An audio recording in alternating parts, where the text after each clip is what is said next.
Shirt तेवढं. सूरज हे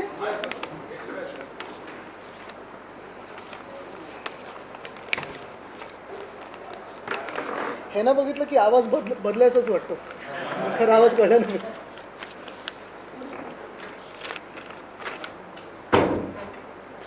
करूया सुरू. हा, म्हणून मी विचारलं.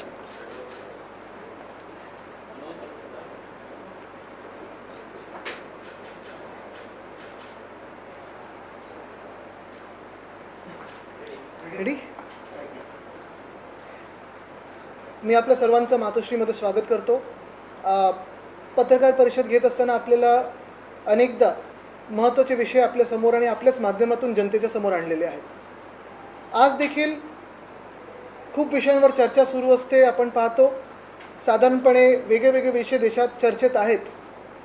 तरी मुंबईमध्ये आणि महाराष्ट्रामध्ये मला वाटतं जर दोन सगळ्यात महत्त्वाचे विषय आज असतील तर मुंबईसाठी पाण्याचा विषय आहे. अर्थात सगळ्या महाराष्ट्रात पण आहे. जर आपण पाहिलं तर छत्रपती संभाजीनगरमध्ये मला वाटतं आता 11 दिवसातून एकदा पाणी वगैरे असं सगळी परिस्थिती आहे.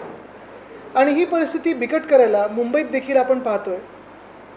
आज दुसरा दिवस आहे आणि वॉटर टँकर असोसिएशन जे मुंबईत जवळपास खूप मोठ्या मोठ्या हाऊसिंग सोसायटी असतील, बिल्डिंग्ज असतील, चाळ सोसायटीज असतील किंवा मग रस्त्याची कामं असतील, इन्फ्रास्ट्रक्चरची कामं असतील, मॉल्स असतील, इथे जी पाण्याची तूट असते ती भरून काढण्यासाठी साधारणपणे हे वॉटर टँकर असोसिएशन मुंबईत पाणी पुरवठा करत असतं.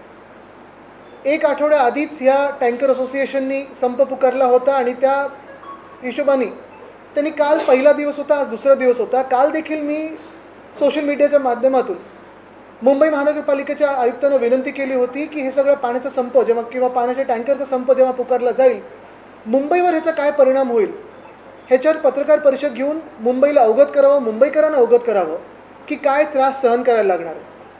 तसं पाहायला गेलं तर हा काही विषय नवीन नाही आहे. गेल्या 3 वर्षामध्ये या टँकर असोसिएशननी संप पुकारलेला आहे. 2-3 वेळा मी देखील अपील केल्यानंतर त्यांनी सरकारबरोबर बोलणी केली. ह्यांचंच सरकार होतं, एशनची सरकार होतं आधीच्या ह्याच्यात, आणि त्या आश्वासनावर त्यांनी त्यांचा संप मागे घेतला होता.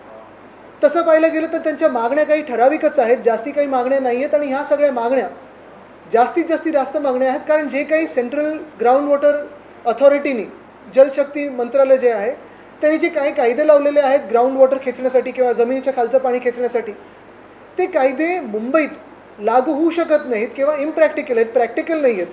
असे काही कायदे त्यांनी सांगितले की मुंबईला त्याच्यातून सूट द्या. 3 वर्ष आपण पाहतोय आश्वासन मिळतं.